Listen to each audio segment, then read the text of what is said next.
امیر المومنین کے عنوان سے انہیں سلام کرنا۔ غدیر کی طرف نکلنے سے پہلے ہی مکہ میں جبرائیل امین اللہ کی طرف سے حضرت علی علیہ السلام کے لیے خصوصی لقب امیر المومنین لے کر نازل ہوئے۔ البتہ یہ لقب پہلے ہی امیر المومنین کے ساتھ مخصوص ہو چکا تھا۔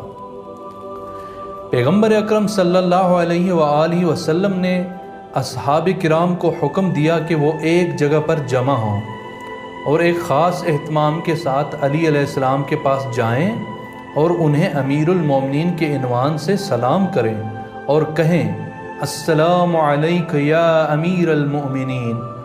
یوں آن حضرت نے اپنی ہی زندگی میں علی علیہ السلام کے امیر ہونے کا ان سے اقرار لیا۔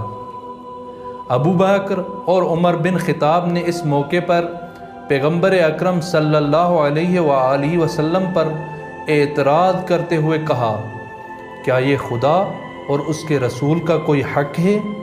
پیغمبر اکرم صلی اللہ علیہ وآلہ وسلم غضبناک ہوئے اور فرمایا، جی ہاں، یہ خدا اور اس کے رسول کا حق ہے، خدا نے ہی مجھے یہ حکم دیا ہے۔